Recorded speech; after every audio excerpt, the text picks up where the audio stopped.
이재명이 독재를 막기 위해서 줬다. 다 사람들이 그랬잖아요. 나는 그 당시에 아파서 사경을 헤매고 있어서 뭐 두 놈 다 찍을 수 없었죠. 다 두 놈 다 찍을 놈 없었지만 차라리 김문수가 되는 것보다 이재명이 된 게 낫다. 지금 결과적으로 보수층들이 49%로 당선된 이재명이가 지금 65%가 된 이유가 뭡니까?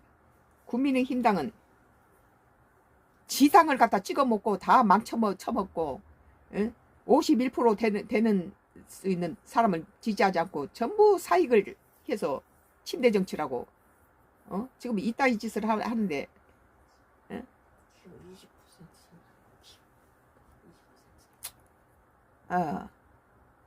그러면서 성공하려면 아마 특활비가 필요할 것이라며. 그러면 이재명이가 되면서 윤석열 정부 때 다 특활비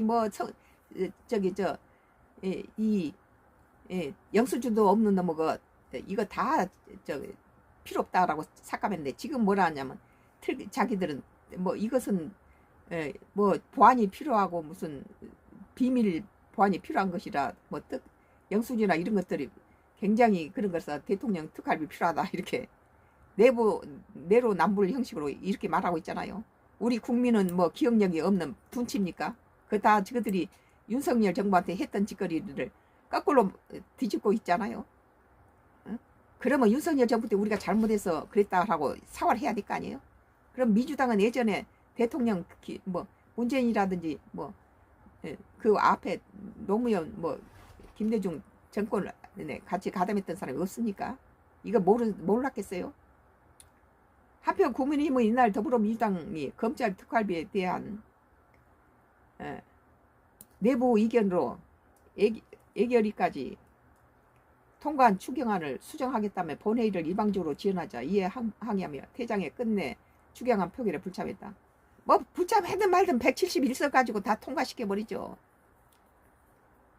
그리고 국민의힘당은 일단은 자기들이 참패했으면은 이 정부가 빨리빨리 이렇게 정상적으로 안정돼서 트럼프 관세라든지 여러 가지 뭐 국가적인 정상적인 활동을 해줘야 기업들이 밖에 나가서 일을 할 수 있죠.